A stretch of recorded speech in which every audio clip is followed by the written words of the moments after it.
Vamos a verlo bien. Vale.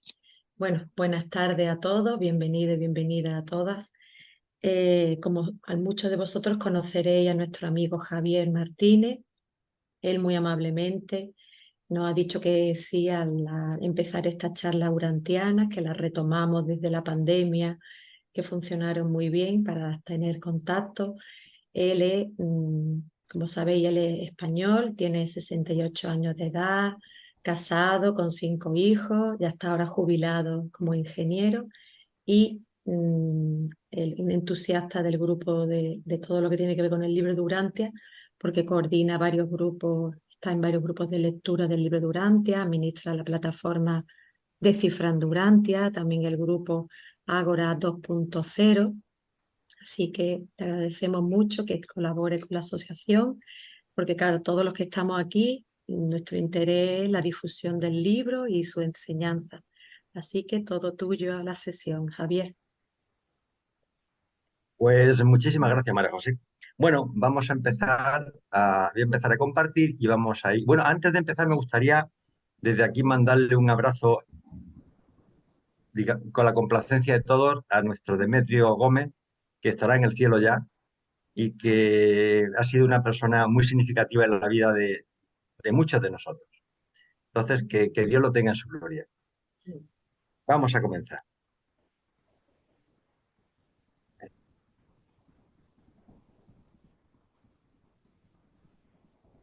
En principio, con perdón, me he movido antes. Ay, Dios mío, se me ha movido ahí. Bien. Bueno, como bien sabéis, la conferencia la hemos denominado la rebelión de Lucifer y va a estar basada prácticamente en el manifiesto de libertad. Pero vamos a contestar a todas las preguntas que nos podamos hacer. ¿De dónde fue, cuándo se inició, cuáles fueron las causas, cuál es el estado actual de la rebelión de Lucifer y qué personas se implicaron, qué personalidades se implicaron y cuál es la situación actual de estas personas y cómo nos ha afectado a nosotros. Dicho esto, vamos a empezar por el principio. ¿Dónde realmente se localizó la rebelión de Lucifer? ¿En qué zona astronómica se produjo? Bien, una breve referencia. Todos sabemos que estamos dentro del séptimo superuniverso, que está centrado por la Vía Láctea. Nosotros estamos en el superuniverso de Orgontón, lógicamente. Bueno, pues esto se produjo exactamente. Sabéis que el superuniverso tiene 10 sectores mayores. Bueno, pues estamos en el sector número 5. Sabéis que cada sector mayor tiene 100 sectores menores. Estamos en el sector número 3. Y sabemos que cada sector menor tiene 100 universos locales. Estamos en el universo local número 84, que tiene nombre, se llama Nevadón. Igualmente sabemos que cada universo local tiene 100 constelaciones. Estamos en la constelación de el número 70, la de Norlantiade, y dentro de cada constelación sabemos que se dividen a su vez en 100 sistemas cósmicos. Estamos en el sistema número 24, que es en el de Satania. En este sistema es en el que se produjo la rebelión. En este sistema en concreto. Lógicamente sabemos todos que nuestro sistema, cada sistema tiene 100 mundos habitados o habitables, y nuestro planeta Tierra es Urantia. Por cierto, recuerdo que nuestro sistema solar también tiene nombre cósmico, se llama Mormatia. Bueno, esto es una representación un poco para hacer una pequeña reflexión, y es que quiero que veáis lo siguiente. Voy a poner aquí esto aquí. Bien. Y es que nosotros, dentro del sistema que está en Satania, que es el 24, realmente hay 100 sistemas solares, perdón, 1000 sistemas solares que cuelgan de Satania. Jerusalén es la capital. Y realmente la rebelión se produjo ¿dónde? En 37 planetas. 36 esferas otras y Urantia, que la nuestra fueron los 37. Pero de aquí os quiero llamar la atención en un detalle que me imagino que habréis caído. Fijaros que en nuestro universo local de Nevadón hay 10.000 sistemas, 10.000 sistemas cósmicos. Luego realmente se ha pasado en uno. ¿Mm? Pues realmente era una rebelión muy pequeñita, como un pueblo pequeñito, pequeñito en relación con el universo local. La desgracia es que nos tocó a nosotros, a nuestro planeta, pero con respecto al universo local de Nevadón, realmente era algo prácticamente insignificante. Os recuerdo, 10.000 sistemas y fue en uno de ellos. Bien, vamos a ver realmente quién era Lucifer. Dice Lucifer era un brillante hijo holandés primario de Nevadón. tenía la experiencia de haber servido en muchos sistemas. Había sido un alto consejero de su grupo y se había distinguido por su sabiduría, sagacidad y eficacia. Lucifer era el número 37 de su orden y cuando fue nombrado por los Melquisedec fue designado como una de las 100 personalidades más capaces y brillantes entre más de 700.000 de su misma clase. Fijaros que era una personalidad súper luminosa. Dentro de los Lanolandés, entre 700.000 fue elegido. Y realmente era de las personas más sobresalientes que había de esta misma orden. Nos dice que partiendo de unos comienzos tan magníficos a través del mal y del error, abrazó el pecado y ahora figura como uno de los 3 soberanos sistémicos de Nevadón que sucumbieron al impulso del yo y se entregaron a los sofismas de la falsa libertad personal. Os recuerdo que en el universo local de Nevadón se han producido 3 rebeliones a lo largo de la historia, por lo que nos cuentan los reveladores. Esta ha sido la tercera, la última, y es realmente la más horrorosa. Y aquí solamente os quería hacer una reflexión. Si en el universo local de Nevadón ya llevamos 3 rebeliones y sabemos que en el séptimo superuniverso hay 100.000 universos locales, me da la sensación de que esto es más habitual de lo que parece. Vamos, que debe estar la cosa bastante más calentita de lo que pensamos. Y eso es solamente en el séptimo superuniverso. No quiero decir nada en los otros 6 superuniversos. ¿Mm? Y aquí es importante que el concepto de sofisma nos quede claro, porque muchas veces ese tema lleva a confusiones. Dice que el sofisma se define como el argumento o raciocinio falso formulado con la finalidad de inducir al adversario al error.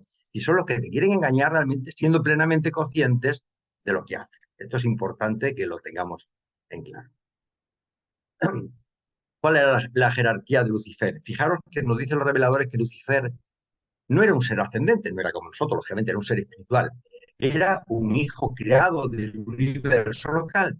Y de él se había dicho, eres perfecto en todos tus caminos, desde el día en que fuiste creado hasta que la injusticia se halló en ti. Se había reunido en consejo muchas veces con los altísimos de Dentia.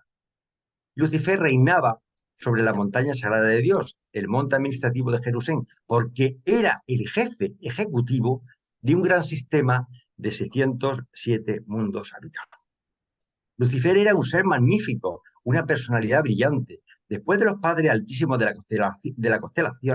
las constelaciones, era el siguiente en la línea directa de la autoridad universal. Si Lucifer no hubiese delinquido, con el tiempo hubiera sido un padre altísimo. Es decir, sería el regidor de una constelación, no de un sistema. Imaginaos qué destino estaba en sus manos, porque era realmente un ser esplendoroso. Y hablamos también de otra personalidad que nos afecta directamente, además de Lucifer, y es que en Urantia se había oído hablar muy poco de Lucifer debido al hecho de que nombró a Satanás, que fue su primer lugarteniente, para que defendiera su causa en vuestro planeta. Satanás era miembro del mismo grupo primario de Lanonandek, pero nunca había ejercido la función de soberano sistémico. Entró de lleno en la insurrección de Lucifer. El demonio no es otro que Galigastria, el príncipe planetario, depuesto de Urantia, e hijo de la orden secundaria de los Lanonandek. En la época de Miguel estaba encarnado en Urantia Lucifer, Satanás y Galigastria. Se reunieron para hacer abortar su misión de donación, pero fracasaron rotundamente. Es decir, que tengamos que distinguir que una personalidad es Lucifer, otra es Satanás, que es su lugarteniente, y Galigastia, el demonio, es el príncipe planetario depuesto. Ya veréis que hay incluso más personalidades. Bien, una pequeña síntesis para que veáis las personalidades que juegan en este juego de ajedrez. Además está otra personalidad importante que fue Abadón, que era el jefe del Estado Mayor de Galigastia. Sí, siguió a su señor en la rebelión y desde entonces ha actuado como jefe ejecutivo de los rebeldes de Urantia. Otra personalidad nueva que aparece ahí es Belcebú, era el cabecilla de la escritura intermedia desleales que se aliaron con la fuerza del trío Galigastia. Conclusión, ¿qué personalidades son las que han intervenido de una forma directa en la rebelión? En primer lugar, Lucifer, que fue el soberano sistémico a nivel del sistema. Luego estaba Satanás, que era su primer lugarteniente también en el sistema. Después estaba el demonio Galigastia, que era, digamos, a nivel de nuestro planeta Urantia. Por supuesto estaba Daligastia, que era el ayudante del príncipe, Belcebú, que era el jefe de los seres intermedios, y Abadón, que era el jefe del Estado Mayor de Galigastia. Es para que tengamos claro los diferentes personajes, porque actualmente, y en la Biblia además parece completamente difuso, el demonio, Satanás, Lucifer y tal, para ellos son todos una misma personalidad. Esta es una misma tabla, pero aquí lo único que quiero resaltar es que hay otro personaje que también es importante en esta escena, y es Nob, que fue nombrado jefe del séquito que apoyó la rebelión. Bien, ¿cómo se empezó a gestar la rebelión? Pues fijaros de una forma un poco singular, como suelen pasar todas las cosas, casi sin hacer ruido. Dice que durante todo este periodo, Lucifer se puso a criticar cada vez más todo el plan de la administración universal, pero siempre expresó una lealtad sincera hacia los gobernantes supremos. Su primera deslealtad abierta la manifestó en el momento de una visita de Gabriel a Jerusalén, justo pocos días antes de proclamar abiertamente su declaración luciferina de libertad.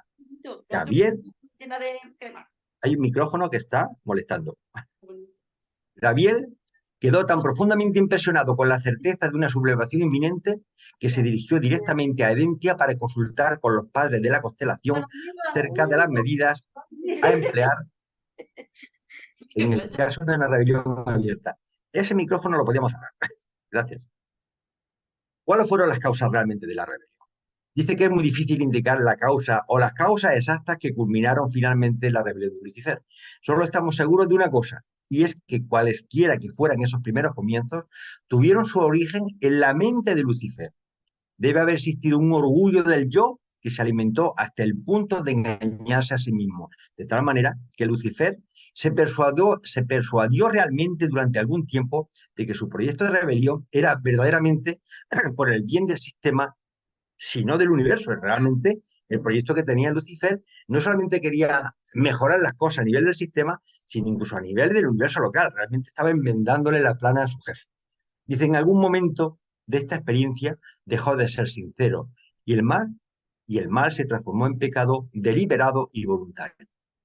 Esto sucedió así, está demostrado por la conducta posterior de este brillante ejecutivo. Una pequeña time, pero aquí lo importante es, porque vamos a contestar la pregunta que ¿cuándo se gestó la rebelión? Nos dicen los reveladores que el manifiesto de Lucifer se publicó en el cónclave anual de Satania, celebrado en el Mar de Cristal. Sabemos incluso dónde se presentó, en el Mar de Cristal. Dice, en presencia de las huestes reunidas de Jerusalén, el último día del año, hace unos 200.000 años del tiempo durante. Es decir, en el pensamiento de Lucifer seguramente harían casi 300.000 años, pero realmente cuando se provocó oficialmente la rebelión, que cuando se presentó el manifiesto de libertad, pues fue realmente hace 200.000 años. Luego esa pregunta también la tenemos contestada. Y realmente, ¿en qué consistió el manifiesto de Lucifer? Porque analizando esto es realmente, yo creo que la parte más profunda y la que más nos puede hacer pensar y sobre todo comparar de muchas cosas que están pasando actualmente en nuestro mundo y veréis los paralelismos tan grandes que existen entre este manifiesto y lo que está pasando en la actualidad.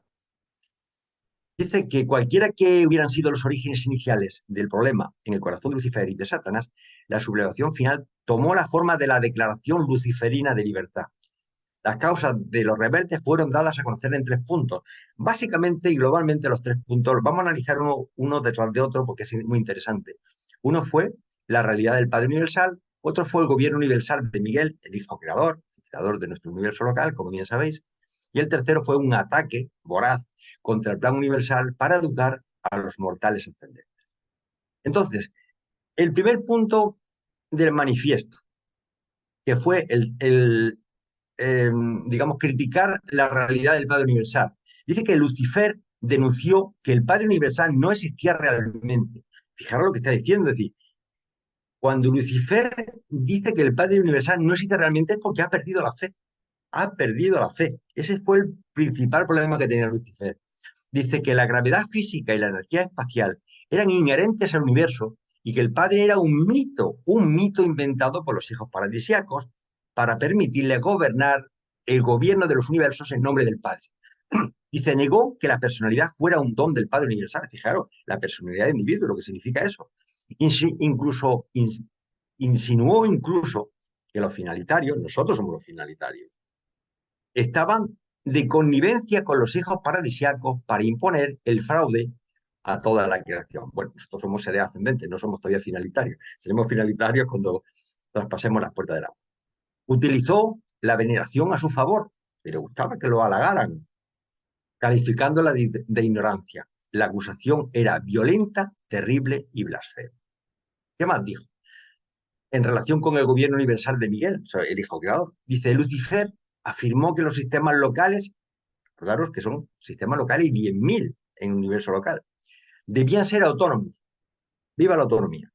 Protestó contra el derecho de Miguel, el hijo creador, a asumir la soberanía de Nevadón en nombre de un padre paradisíaco hipotético y exigirle a todas las personalidades que reconocieran su lealtad hasta este padre invisible. Afirmó que todos los planes de la adoración eran una ingeniosa estratagema para engrandecer a los hijos paradisíacos. Es decir, se intenta cargar la adoración, la comunicación personal con el Padre Celestial. Fijaros que corta el enlace del circuito de gravedad de la personalidad para cargarse precisamente la adoración. Estaba dispuesto a reconocer a Miguel como su Padre Creador, pero no como su Dios y su soberano legítimo. Y tira realmente a la base para hundir realmente el barco. Atacó de la manera más encarnizada el derecho de los ancianos de los días. Los llamaba potentados extranjeros a inferir en los asuntos de los sistemas y de los universos locales. Denunció a estos gobernantes como tiranos y usurpadores. Fijaros qué nivel de agresividad dialéctica utilizó. Afirmó que a los ejecutores de los ancianos de los días se les podía impedir que actuaran en los sistemas locales si los seres nativos se atrevían a afirmar su independencia. Fijaros el problema de las... Bueno, ¿qué queréis que os cuente? Que la resurrección era natural y automática y que todos los seres vivirían eternamente si no fuera por los actos arbitrarios e injustos de los ejecutores de los ancianos de los días. Como bien sabéis vosotros, los ancianos de los días son los únicos que tienen potestad de exterminar la personalidad, y lo único que da la personalidad es el Padre Celestial. Ellos tienen ese atributo. Y el tercer punto fue el ataque contra el plan universal para educar a los mortales ascendentes. Es decir, cuando nosotros morimos, pasamos en la sala de resurrección y ahí entonces nos convertimos en mortales ascendentes. Dice, Lucifer sostenía que se empleaba demasiado tiempo y energía en el proyecto de instruir a fondo a los mortales ascendentes en los principios de la administración del universo, unos principios que calificaba de inmorales y de poco sólidos. Protestó contra el programa milenario consistente en preparar a los mortales del espacio para algún destino desconocido. E indicó que la presencia del cuerpo finalitario en Jerusalén era una prueba de que estos mortales habían pasado eras enteras de preparación para un destino de pura ficción, y no se creía nada. Señaló con irrisión, y con risa, que los finalitarios no habían encontrado un destino más glorioso que el de ser devueltos a sus humildes esferas similares a las de su origen. Insinuó que habían sido corrompidos por un exceso de disciplina y una formación demasiado prolongada, y que en realidad traicionaban a sus compañeros mortales, puesto que ahora cooperaban en el proyecto de esclavizar a toda la creación a ficciones de un mítico destino eterno para los mortales ascendentes. Defendió que los ascendentes debían disfrutar de la libertad, de la autodeterminación individual, lo peligrosísimo que es la autodeterminación individual. Mi libertad, mis derechos, sin respetar los derechos de los demás, ni la libertad de los demás. Puso en tela de juicio y condenó todo el plan para la ascensión de los mortales, tal como era patrocinado por los hijos paradisíacos de tiempo y apoyado por el Espíritu Infinito. Finalmente ya nos dice que se considera el Dios de la libertad. Dice, el manifiesto de Lucifer se publicó en el conclave anual de Satania celebrado en el Mar de Cristal. Dice, en presencia de las huestes reunidas de Jerusalén, el último día del año, hace 200.000 años del tiempo durante. Satanás proclamó que se podían adorar a las fuerzas universales, físicas, intelectuales y espirituales. Es decir, si fíjate lo que lo está diciendo, que se podían adorar a estas fuerzas, no a la personalidad, sino a estas fuerzas, pero que solo se podía tener lealtad a Lucifer. Se autonombra Dios y el jefe máximo y es el que hay que rendirle pleitesía. el gobernante efectivo y actual, se autodenomina el amigo de los hombres y de los ángeles, y el Dios de la libertad. Echa la nariz. Bueno, pero realmente esto no solamente es que el programe esta consigna, sino que además intenta movilizar a un montón de personas, de seguidores, para que realmente apoyen su tesis. Fijaros que dice los reveladores que la reafirmación personal fue el grito de guerra de la rebelión de Lucifer. Uno de sus argumentos principales fue que si el gobierno autónomo era bueno y apropiado para los Melquisedec y otros grupos, era igualmente buena para todas las órdenes de inteligencia. Fue resuelto e insistente en su defensa de la igualdad de la mente y de la fraternidad de la inteligencia. Sostenía que todo gobierno debía limitarse a los planes locales y a su confederación voluntaria en los sistemas locales. Rechazó toda otra supervisión. Querían ser autónomos, independientes y gestionarse todo a su gusto, porque ellos estaban lógicamente en posesión de la verdad. Bueno, ¿y cómo moviliza a los seguidores? Dice que prometió a los príncipes planetarios que gobernarían los mundos como ejecutivos supremos. Ya no eran puros administradores de un planeta, como el Durantia, sino que eran los amos, eran los dioses del planeta. Denunció que las actividades legislativas estuvieran situadas en la sede de la constelación y que los asuntos judiciales estuvieran dirigidos desde la capital del universo. Ellos querían llevar poder ejecutivo y el poder judicial y el legislativo. Se querían encargar de todo. Afirmó que todas estas funciones gubernamentales debían estar concentradas en las capitales de los sistemas. Que, como era jefe del sistema, por lo que le interesaba que estuviera en el sistema. Y procedió a establecer su propia asamblea legislativa y a organizar sus propios tribunales bajo la jurisdicción de Satanás. Y ordenó que los príncipes de los mundos apóstatas hicieran lo que no sabían nada. Lo que hacen los dictadores habitualmente, es que esto es un manual de dictadores. ¿Cómo desafía él a todos sus compañeros, sus superiores? Dice que, aunque había habido dos rebeliones anteriores en Nevadón, recuerdo que ha habido tres rebeliones, esta ha sido la más nefasta, se habían producido en constelaciones lejanas, es decir, no ha sido siempre en la misma constelación. Ha sido en otras constelaciones de las 100 constelaciones de las que se divide el universo local de Nevadón. Dice, Lucifer consideraba que estas insurrecciones habían fracasado porque la mayoría de la inteligencia dejaron de seguir a su jefe. Afirmaba que la mayoría gobiernan, que la mente es infalible. La libertad que le permitieron los gobernantes del universo sostuvo aparentemente muchas de sus opiniones infames. Desafió a sus superiores y, sin embargo, estos parecieron no tomar nota de sus acciones. Se le dejó campo libre para que prosiguiera su plan seductor sin obstáculos ni trabas. Realmente esto es una de las cosas que más llama la atención ante una sublevación, y es, uno piensa a nivel, no sé, pues, demasiado terrenal, de que automáticamente la policía se toman medidas y se arregla. No, los deja que desarrollen el tema, porque el mal es autodestructivo y sabía que tarde o temprano el tema sería autodestructivo. Además, es muy gracioso, dice que Lucifer indicó que todos los aplazamientos misericordiosos de la justicia eran una prueba de que el gobierno de los hijos paradisíacos era incapaz de detener la rebelión. Solía desafiar abiertamente y retar con arrogancia a Miguel y a Emmanuel y a los ancianos de los días. Eran chulos, como decimos aquí en España, eran chulos. Y luego señalaba que el hecho de que no se produjera ninguna acción era una prueba evidente de la impotencia de los gobiernos del universo y del subuniverso. Es decir, la misericordia y el amor. Encima lo malinterpretaba, pensaba que eso era debilidad. Bien, ¿cuándo estalla finalmente la rebelión? Dice que a Lucifer se le permitió establecer plenamente y organizar por completo su gobierno rebelde, antes de que Gabriel hiciera el menor esfuerzo por impugnar el derecho a la secesión o por contrarrestar la propaganda rebelde. Pero los padres de la constelación limitaron de inmediato la acción de estas personalidades desleales al sistema de Satán. Sin embargo, esta demora fue un periodo de grandes pruebas y sufrimientos para los seres leales de toda Satania. Durante algunos años todo fue un caos y hubo una gran confusión en los mundos de las mansiones. Bueno, en los mundos de las mansiones se arregló el tema, pero los caos que estamos sufriendo aquí en Urantia lo estamos padeciendo hoy por hoy día. Dice, desde el estallido de la rebelión hasta el día de su entronización como gobernante soberano de Nevadón, Miguel no se opuso nunca a la fuerza rebelde de Lucifer. Se le permitió seguir su curso libremente durante cerca de 200.000 años del tiempo durante. Fijaros que, digamos, la paciencia del Padre, nuestro Padre Creador, Miguel, para que se diera cuenta del error, para que rectificara, y porque lo que no quería era, ningún padre quiere destruir a un hijo, era incapaz de destruir a su propio hijo. Lógicamente se produjo una guerra, hubo una guerra.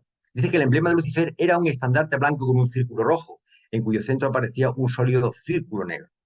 Había guerra en el cielo. El comandante de Miguel y sus ángeles lucharon contra el dragón, Lucifer, Satanás y los príncipes apóstatas. Y el dragón y sus ángeles rebeldes lucharon, pero no triunfaron. Esta guerra en el cielo no fue una batalla física, tal como un conflicto, así se puede concebir en Urantia, pero realmente fue una auténtica lucha, seguramente de tipo intelectual, aunque no de la forma encarnizada como hacemos aquí destruyéndonos los cuerpos los unos a los otros. Dice, en esta guerra en el cielo fue terrible y muy real, aunque no mostraba ninguna de las barbaridades tan características de la guerra física en los mundos inmaduros como el nuestro. Este conflicto era mucho más mortífero. La vida material está en peligro en los combates materiales, pero la guerra en el cielo se libra en términos de vida eterna. Pero fijaros que el tema no solamente se limita a estas personas, sino que hubo muchísimas huestes de muchas personalidades espirituales que lo siguieron. Y dice que cuando la rebelión estalló en Jerusalén, el jefe de la hueste seráfica se unió a la causa de Lucifer. Esto implica, sin duda, por qué un número tan grande de serafines de la Cuarta Orden, los administradores sistémicos, se descarrió. El jefe seráfico quedó espiritualmente cegado por la brillante personalidad de Lucifer. Sus maneras encantadoras fascinaban a las órdenes inferiores de seres celestiales. No podía simplemente comprender que una personalidad tan deslumbrante pudiera equivocarse de dirección. Y ya vamos terminando, dice que la rebelión de Lucifer abarcó todo el sistema.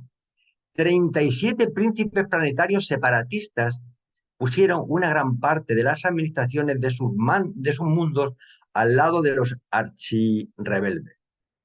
Solo en Panostia, el príncipe planetario no logró arrastrar a su pueblo con él. Una excepción. Pero claro, eso tenía consecuencias y lógicamente los tuvieron que aislar de todo el cosmos para no contaminar más. Dice que toda la propaganda de la secesión tuvo que llevarse a cabo mediante fuerzas personales, porque el servicio de las transmisiones y todos los otros medios de comunicación interplanetaria estaban suspendidos debido a la acción de los supervisores de los circuitos del sistema. En el momento de estallar realmente la insurrección, todo el sistema de Satania fue aislado, tanto de los circuitos de la constelación como de del universo. Y estos circuitos no se restablecerán mientras el archirrebelde viva dentro de los confines de Satania. Por esto se puede hablar luego a un tema. Pero realmente hubo algunos que se mantuvieron leales y otros no, pero vamos a saber quién se mantuvo leal. Dice que fue una rebelión la Nonamdek. Las órdenes superiores de filiación del universo local no se unieron a la secesión de Lucifer, aunque la rebelión de los príncipes desleales influyó un poco sobre algunos portadores de vida estacionados en los planetas rebeldes. Ninguno de los hijos trinizados se descarrió. Los Melquisedec, los arcángeles y las brillantes estrellas vespertinas permanecieron todos leales a Miguel y junto a Gabriel lucharon valientemente por la voluntad del Padre y el gobierno del Hijo. Ningún ser originario del paraíso estuvo implicado en la deslealtad, lógicamente. Ninguno de los conciliadores apostató y ni uno solo de los registradores celestiales se descarrió. Pero hubo grandes pérdidas en los compañeros morontiales y los educadores de los mundos de las mansiones. No se perdió ni un solo ángel de la orden suprema de serafines, pero de la orden siguiente, la superior, un grupo considerable fue engañado y atrapado. También se descarriaron algunos miembros de la orden tercera y orden supervisora de ángeles, pero el terrible desmoronamiento se produjo en el cuarto grupo, el de los ángeles administradores, los serafines, que están normalmente asignados a las tareas de las capitales del sistema.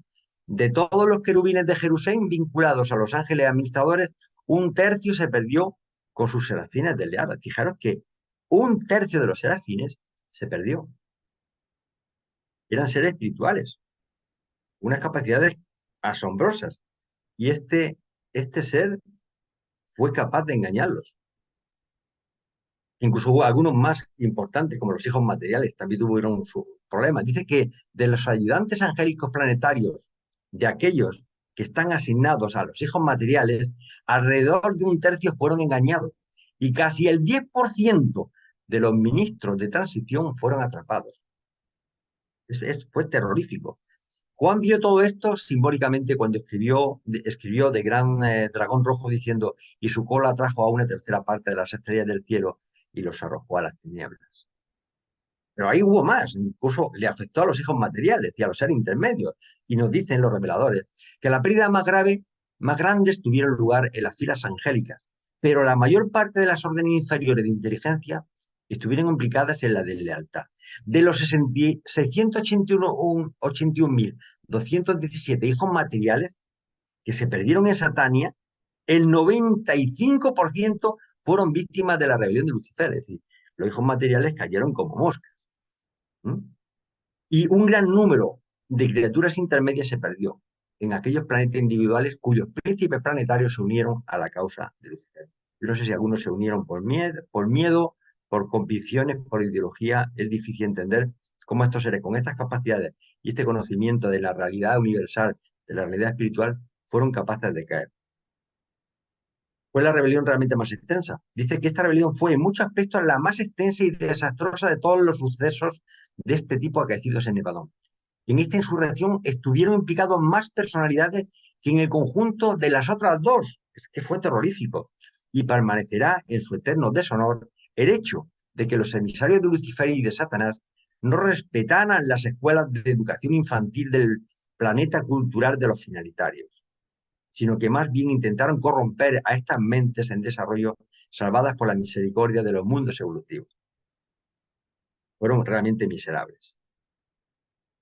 Dice que los mortales ascendentes eran vulnerables, pero los hicieron mejor que los espíritus inferiores de los sofismas de la rebelión. Claro, cuando nosotros pasemos para allí con lo que estamos viviendo, sufriendo y lo que hemos visto en nuestra vida, que nos venga algún dictador contándonos historias. Ya sabemos lo que hemos pasado por aquí y sabemos lo que pasa en muchos países. Entonces, es más difícil engañarnos. Por eso es tan importante experimentar. Dice, aunque cayeron muchos seres en los mundos de las mansiones más inferiores, lo que no lograron los que no lograron fusionar finalmente con su ajustador, que fueron los más desasistidos, dice, están registrados para la gloria de la sabiduría del programa de ascensión que ni un solo miembro de los ciudadanos ascendentes de Satania, residentes en Jerusalén, participó en la rebelión de Lucifer. Lógicamente, nuestra experiencia de vida, conforme vamos evolucionando, aprendiendo, cuando ya ajustas con tu ajustador, difícilmente te van a engañar de ninguna forma. Fueron realmente 2 años de guerra en el cielo. Si alguien pregunta cuánto tiempo estuvo la guerra, fueron 2 años. Dice, desde el comienzo de la guerra en el cielo hasta hasta la instalación del sucesor de Lucifer, pasaron más de 2 años del tiempo del sistema. No es tiempo de Urantia, es tiempo de sistema, acordaros. El primer mensaje del Anaforte al padre de la constitución de Norlantiadad decía, no se ha perdido ni un solo ciudadano de Jerusalén. Todos los mortales ascendentes han sobrevivido a la prueba de fuego y han salido triunfantes y totalmente victoriosos. Yo recuerdo que este grupo, el grupo de Jerusalén, ascendía exactamente, y aquí he puesto la cantidad, a 187.432.811 fieles mortales. Era un número importante. Claro, finalmente esto tiene sus consecuencias. Finalmente a Lucifer se le priva de la libertad. Dice, aunque Lucifer estaba privado de toda autoridad administrativa en Satania, no existía entonces ningún poder ni tribunal en el universo local que pudiera detener o destruir a este malvado rebelde. En aquella época, Miguel aún no era gobernante soberano. Los ancianos de los días apoyaron a los padres de la constelación en su incautación del gobierno del sistema, pero nunca han anunciado ninguna decisión posterior sobre los numerosos recursos todavía pendientes relacionados con el estado presente y la disposición futura que se hará de Lucifer, Satanás y sus asociados. Lo que sí sabemos, esto hay mucho más literatura al respecto, que de momento Lucifer y Satanás están en arresto, digamos, domiciliario. Bien, dice que estos archirreverdes se les permitió así vagar por todo el sistema, tratando de extender aún más sus doctrinas de descontento y de reafirmación personal. Pero han sido incapaces de engañar a otros mundos desde hace casi 200.000 años en Urantia, pero de luego aquí lo están consiguiendo, porque lo que estamos viviendo ahora mismo es la leche. Bueno, realmente el ataque de Lucifer llegó hasta el punto de que querían cargarse realmente la autodonación de Cristo Miguel en nuestro planeta. Dice que Lucifer y Satanás vagaron libremente por el sistema de Satania hasta que Miguel finalizó su misión donadora en Urantia. Estuvieron juntos por última vez en nuestro mundo, en vuestro mundo, en el momento de su ataque combinado contra el Hijo del Hombre. Anteriormente, cuando los príncipes planetarios, los hijos de Dios, se congregaban periódicamente, Satanás también existía, afirmando que representaba a todos los mundos aislados de los príncipes planetarios caídos, pero no se le ha concedido esta libertad en Jerusalén desde la donación de Miguel. Es decir, hay un punto de inflexión antes de la donación de Miguel y después. Dice que la donación de Miguel puso fin a la rebelión de Lucifer en toda Satania, salvo en los planetas de los príncipes planetarios apóstatas. Este fue el significado de la experiencia personal de Jesús poco antes de su muerte en la carne, cuando cierto día exclamó a sus discípulos y vi caer a Satanás desde el cielo como un rayo. Había venido con Lucifer a Urantia para librar la última batalla. Y el final de la rebelión, cuando se produce, dice que la supervivencia de los mortales y la seguridad de los ángeles estuvo garantizada cuando vuestro maestro, en respuesta a la propuesta de Lucifer, replicó tranquilamente con una seguridad divina detrás de mí, Satanás. Este fue, en principio, el verdadero final de la rebelión de Lucifer. Y no quiero cansar más, porque es largo y tengo un tiempo limitado, seguramente que me he pasado un poco más. Solamente daros a todos las gracias por vuestra atención y, lógicamente, agradecerle a nuestro Padre Celestial por darnos un día más de vida. Muchísimas gracias a todos. Y dejo de compartir. Muchas Una pregunta. gracias, Javier. Pues si queréis ir levantando manos, vamos, si queremos comentar, hacer alguna cuestión, pregunta. Me ha parecido muy interesante. Es que ha quedado muy claro, ¿eh? Sí, Pero existen muchas connotaciones en lo que está pasando ahora mismo con, digamos, lo que Lucifer que pretendía. sí, es que esa, sí, la defensa acérrima de la autodeterminación, ¿no? Nos suena mucho, ¿no?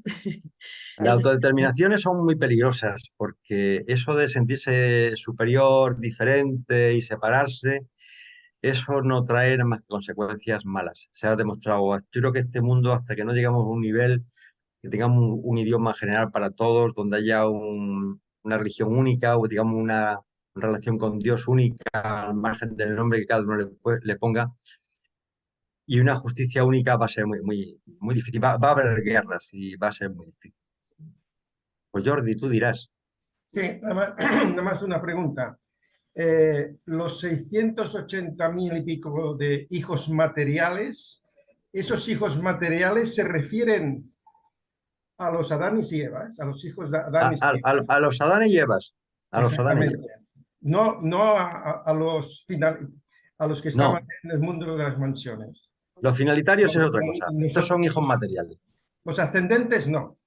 No, los ascendentes no. Ahí yo creo que lo que pasó fue, lógicamente, nosotros cuando partimos de aquí, lógicamente nos volvemos a rematerializar en la Morontia y vamos, lógicamente, en nuestra evolución por los diferentes planetas satélites y hay un momento, en el cuarto o quinto planeta, pues seguramente tendremos la capacidad de fusionar con nuestra chispa divina, con nuestro estado del pensamiento. Pero hasta ese momento no tenemos, aunque tenemos nuestra chispa divina al lado, pero no hemos fusionado. Los que fusionan con la chispa divina, eso ya está garantizado. A eso no le engaña a nadie. Pero los que no, pues tienen las dudas, la falta de fe. Y aquí lo que me llama la atención es que muchas veces nos quejamos aquí en nuestro mundo de que la gente puede perder la fe y hay mucha gente sin fe, pero fijaros que dentro, a nivel espiritual, ay, gracias, hasta luego Jenny, que muchas personas pueden perder perfectamente la fe, incluso en la morontia y en los mundos espirituales. Que un ángel pierda la fe porque siga las directrices de Lucifer me hace preocuparme realmente. sí.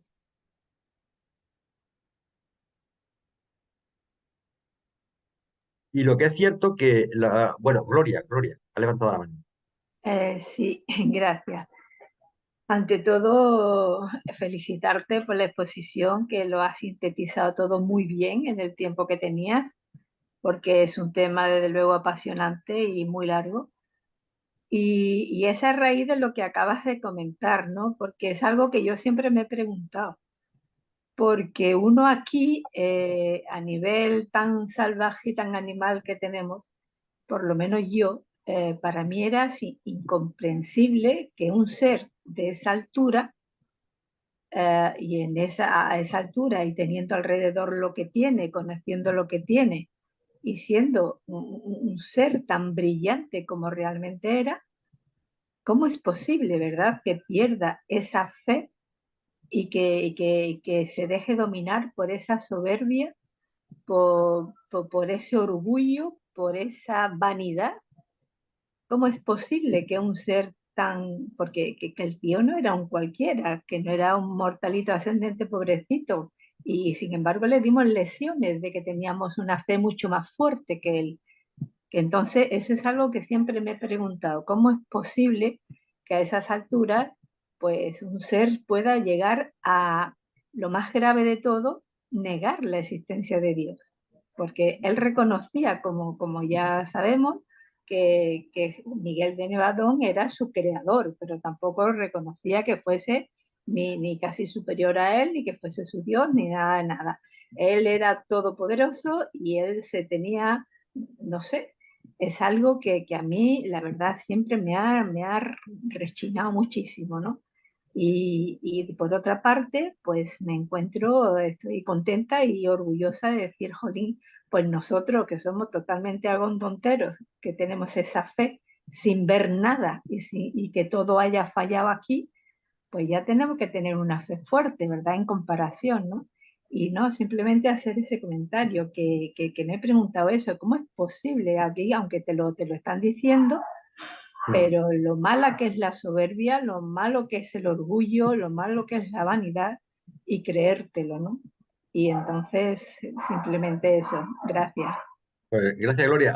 Lo que pasa es que aquí en esta historia hay una cosa que tenemos nosotros que no tienen ellos. Gloria, nosotros tenemos la presencia de nuestra chispa divina, el ajustado del pensamiento. Él no tenía ajustado el pensamiento. Los lanonandés no tienen ajustado del pensamiento. Y la presencia paradisíaca de nuestro Padre Celestial en nuestra mente la tenemos nosotros. Tenemos un regalo que no tienen ni ellos. Es decir, yo creo que para ellos somos una envidia. Es decir, nosotros no tenemos ni las capacidades intelectuales, ni espirituales, ni el poder que tienen ellos, tal, pero el Padre, por obra y gracia del Padre, ha depositado una partícula de Él en nosotros. Y es algo que yo creo que lo llevan muy mal algunos. Y la soberbia, por supuesto, la vanidad, pues destruyen la fe auténtica, claro. Pero date cuenta que ellos estaban conviviendo con estos seres hombre, estaban conviviendo con el mismo Miguel de Nevadón, que aunque en Sí, sí, ese momento no era un soberano, pero era el gobernante y el creador de todo el universo local. Y el tío se atreve a rebelarse contra él, ¿no? Venga, que está ahí pero Andrés que quiere hablar. recuerda, no, pero recuerda que yo estaba a nivel del universo local, es decir, bueno, a nivel del sistema, es decir, el universo local a lo mejor habrán ido alguna vez, pero ellos no ven al Padre, ellos no han ido jamás al paraíso, ni han estado en el superuniverso. Él está a nivel, es como a un nivel muy local, entonces ellos tienen que funcionar a través de la fe, si no tienen fe, pierden todo. Y además que nunca van a ver al padre, cosa que Hombre, nosotros sí vamos a llegar a él. Y entonces ellos, claro, van a negar algo que decir, bueno, si nunca lo voy a ver y que está ahí, que me lo están diciendo, pero es algo que ya te digo pero bueno, no quiero acaparar, que bueno, siempre lo he pensado, siempre. no, el, Gracias, Javier. gracias, Gloria. El tiempo de accesión yo creo que es para todos. Al final Sí. ellos están ahora mismo haciendo su función y más adelante las cosas irán cambiando, porque yo creo que el privilegio de acercarse al Padre Paradisiaco es algo que todos sus hijos, ellos son sus hijos también de Dios, también accederán. Andrés, Andrés, adelante. No, no, Gloria, que estabas muy bien, estaba muy bien la exposición que estabas haciendo. Que, buenas tardes, sobre todo felicitarte por la exposición, que me ha gustado mucho. Me ha extrañado siempre que nuestro creador, o sea, quiero decir, el maestro, tuvo que encarnarse 7 veces en sus distintos niveles de creación para poder tomar el control. Parece que me da la sensación de que cuando has hecho la exposición quiere decir que partiendo de estos reveladores que nos han dicho, como si hubiese un vacío de poder, o sea que, no sé, hay una sensación ahí como si no mandase nadie.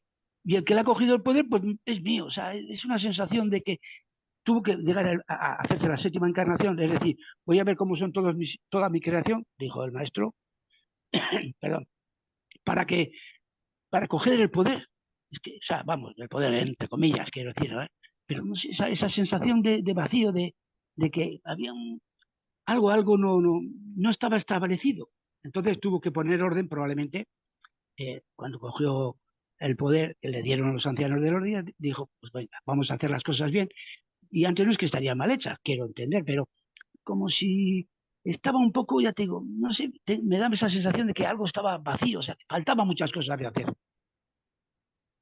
Bueno, Andrés, yo creo que, vamos a ver, estamos hablando de ser ahora mismo con personalidad espiritual, pero no estamos hablando de la cantidad de seres que hay que controlan la materia, la fuerza de la energía, constructores, estabilizadores del cosmos, que eso es inmenso lo que nos habla el libro plantea.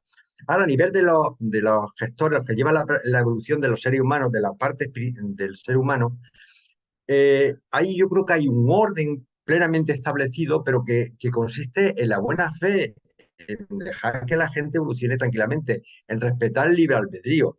Es decir, si el padre no respetara el libre albedrío, todos seríamos perfectos, pero no podríamos manifestarnos en contra. Entonces, permite que el libre albedrío se vaya forjando por propia decisión personal.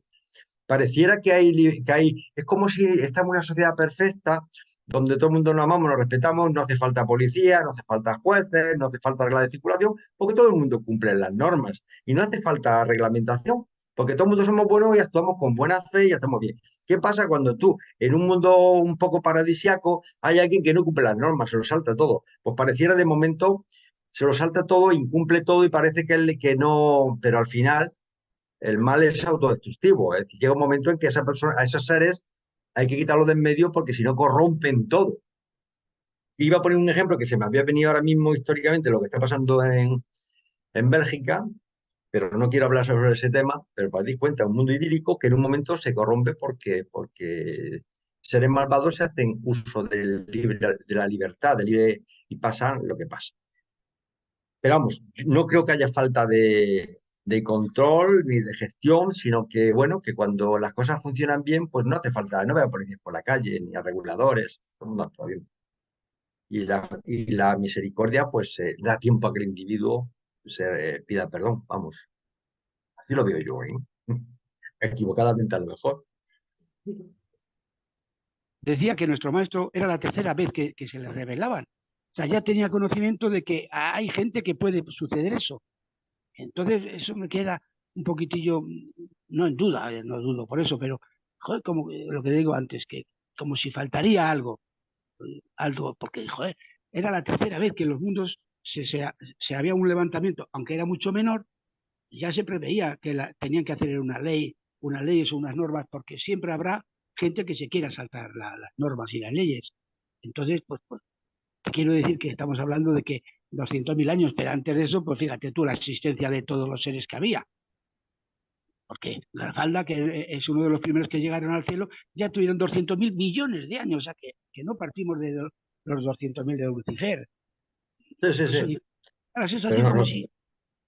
como No, pero si yo creo faltara. que es la aplicación de la libertad del libre albedrío que genera cuando tú le das libertad a las personas, posibilitas que se equivoquen y que hierren y que hagan el mal. Pero es que además tú te cuentas que si solamente en nuestro universo local ya ha habido 3 rebeliones, en el séptimo superuniverso que hay 100.000 universos locales, imagínate la de rebeliones que ha debido haber y que no nos cuentan. Es decir, que la cosa tiene que estar calentita, ¿eh? Os quería comentar también, porque en la presentación tomé nota, bueno, como tengo tan, bueno, que como psicóloga, pues siempre me gusta analizar un poco los rasgos psicológicos para tratar de entender el porqué, ¿no?, de las acciones. Y algunos términos me han llamado la atención porque, por ejemplo, eh, que me indican como que él, al ser, aunque sea un ser muy elevado espiritualmente, el tema del amor y el corazón no lo tenía muy desarrollado, porque en un momento determinado, por ejemplo, ha salido la palabra irrisión, ¿no? O sea, se reía de los finalitarios, como diciendo, mirad qué gran misión aquí con nosotros, ¿no? O sea, te está diciendo que un ser tan elevado no se comporta muy amorosamente con otros seres, ¿no? Y utiliza esa palabra irrisión o reta con arrogancia a Miguel y a seres celestiales que son muy superiores incluso a él mismo, ¿no? Esa arrogancia, ese reírte, luego utiliza con los más débiles maneras encantadoras. O sea, todo eso te está hablando de una persona espiritualmente elevada, ¿no? Pero que es manipuladora y ese tema de su corazón y lo que tiene dentro lo está manifestando ahí, pues esa asignatura tiene pendiente la del amor, por supuesto. Si hubiera sido un ser amoroso y hubiera estado plenamente en comunión con el Padre, ni se reía, ni retaba, ni manipulaba con sortilegio y cosas encantadoras para tratar de engañarnos.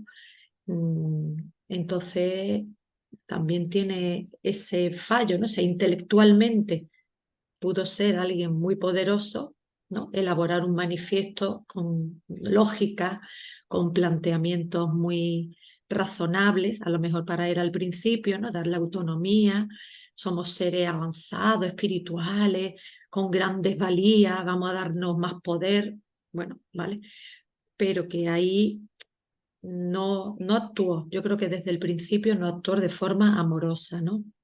Ese aspecto no. Sí, sí, tienes toda la razón del mundo. Es decir, cuando uno ve el tema de lo que no se percibe es bondad. No hay ni amor ni bondad. Es decir, es todo legislación, orden, estipulaciones y tal. Es decir, no, es como si hubieran perdido la humanidad, como si hubieran perdido la humanidad, el cariño, el aprecio, el afecto, el calor, ¿no?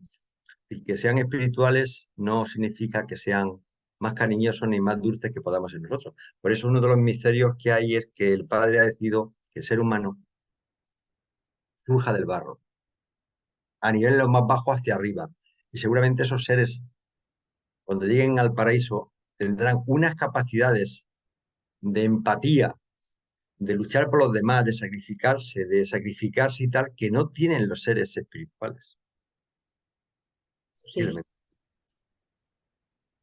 que nuestro creador, ¿no? Miguel, que nos habló, amaros uno a otro como yo he amado, ¿no? Pero ahí, eso no lo ha seguido, nosotros lo intentamos, ¿no? Es el modelo, tenemos el modelo. Pero cuando Jesús se dona, cuando Miguel de Abajo se dona en la figura de Jesús, está aprendiendo, está experimentando, sabe cómo es la vida, cómo es el dolor, el sufrimiento, la opresión, la miseria, la enfermedad, el hambre, el trabajo, el tal. Entonces, él no lo podía, él lo podía saber, lógicamente, a nivel intelectual y por conocimiento por lo que ve. Pero una cosa es que te lo cuenten y otra cosa es vivirlo. No es lo mismo aprender por teoría que aprender por práctica.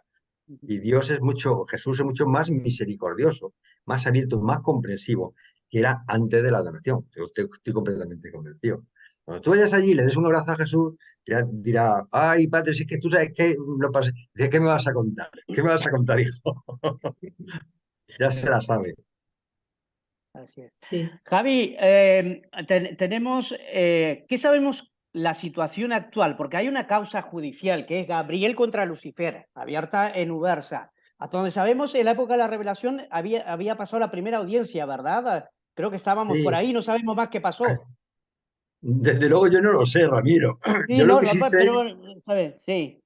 Los reveladores no habían comentado algo, creo que por hasta ahí sí, habían llegado y al nada estar en más. Diego Valle, parece ser que Sí, la otra puede estar ahora mismo encausado y hay aquí algunos hermanos que hablan de que ya está encarcelado y después, no solamente encarcelado ya está, sino depuesto e incluso exterminado.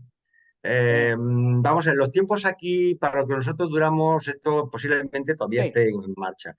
De sí, para hecho, ellos, nada. tal como está nuestro planeta, lo Mm, estamos viendo, sí, esto nos ha acabado. Luego, la prueba más no, evidente es lo que estamos viendo en el telediario permanentemente. exacto. Así que no Es me así. cuenten que esto ya está arreglado, porque de esto arreglado nada. Nunca ha No, habido no, tantos dictadores, guerras, claro, miseria, hambre, injusticia y de todo. Entonces, claro. A ver, que sepamos quién anda suelto. Caligastia, no sé, Daligastia y no sé los intermedios. Esos creo que fueron todos arrestados no, después de... los intermedios Sí, se los llevaron a todos. Los a que esos los quedan llevaron aquí todos. Bueno, son, es sí, Caligastia nada más y sí. algunos. Y Daligastia seguramente también, Sí, los príncipes bien. planetarios de puestos. Pero claro, su influencia puede ser muy nefasta, sobre todo en la gente Sí, que los busca. Te cuenta que hay gente que los exacto, busca.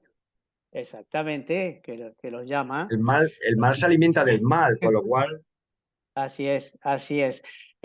No, en teoría se está a la espera de la sentencia famosa, definitiva, contra Lucifer y todo, que se supone que va a ser el aniquilamiento final. Pero bueno, el tema es la pregunta del millón. Bueno, ¿cuándo va a ser eso? Algunos dicen que de aquí a 1000 años, a 800, o cuando este planeta entre en luz y vida. Hay especulaciones, hay varias, pero nadie sabe en concreto. Ramiro, tú y yo Sí. creo que dentro de 80 años ya no estamos aquí. No, seguro que no. Así que no lo Entonces, vemos. No lo qué vemos. más te da? Ya te enterarás al otro lado. Pero bueno, nada, es siempre curiosidad. Uno que ya está en Ya, estos ya. temas dice, bueno, a ver si, Sí. si nos enteramos de algo. Ramiro, mira, Así yo es. sobre eso, Dime. reflexionando, pues si Mm, te fijas en algunas partes del libro de Urantia, mm, comenta, bueno, lo ha dicho también Javier en su exposición, que se da, a pesar de que Lucifer comentaba que él era el paladín de la libertad, como que parecía que todos los demás eran malos, dictadores, no es terrible, pues precisamente el hecho de que se ha dado libertad absoluta para decidir, eso significa que también los seres humanos que estamos en sitios de rebelión, por ejemplo, en nuestro planeta Urantia, pues también nos dan esa oportunidad de, venga, decidir vosotros a qué bando os vais a poner, ¿no? Entonces yo creo que todavía queda algún tiempo de un poco de vida dura, ¿no? Porque tenemos que dejar tiempo, margen, a que todo el mundo se decante, ¿no? ¿Qué es lo que quiere? Si un avance espiritual o algo más retrógrado, ¿no? Que implique violencia, destrucción. Entonces ahí todavía estamos muy metidos en mm, una, no se ha decantado, ¿no? O sea, los seres humanos ahora mismo tienen que tener libertad para decidir si se decantan por este tema de la libertad total y absoluta, ¿no? La autodeterminación, que lo vemos con muchos nacionalismos. Entonces, creo que todavía tenemos un tiempo de espera antes de que se mm. zanje el tema, al menos en nuestro planeta, ¿no? Sí, hay mucha tela para cortar todavía. Y este es un tiempo de convulsión porque estamos cerca del año 2030, ¿no es cierto, Javi? Que Sí, cambia el sí, Parece gobernador. ser que Y sí. Parece ser siempre que cambia. cercanos a los años 30, siempre hay exacto. bastante, Sí, sí, sí, hay tantos cambios. problemas. Sí, sí, sí. Sí, Hay Esperemos, cambios, pero que esperemos que sean para bien. esperemos sí. sea para bien, sí. Sí, Así es. Así es. gracias, Ramiro. Bueno, gente, será hasta la Venga, próxima entonces, ¿sí? venga. Vale, nos estamos Muchas Un viendo. abrazo, gracias, Ramiro, un abrazo. muchas Adiós, adiós. gracias. Bueno, pues si hay alguien que quiere comentar, ha sido un tema excelente y una reflexión muy buena. Para la próxima. Sí, sí. Pues si queréis, si alguien no, si no hay nadie más, pues podemos dar por finalizada esta charla.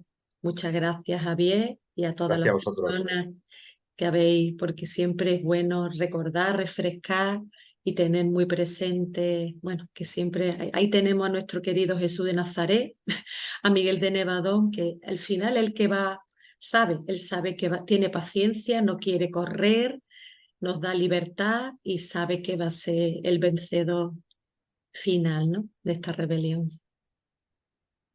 Así Sí, es. bueno, pues Venga, muchas por un fuerte gracias. abrazo y un saludo para todos. Y si Dios quiere, nos veremos próximamente. Venga, Gracias. un abrazo y muchas gracias a todos. Hasta luego. Gracias.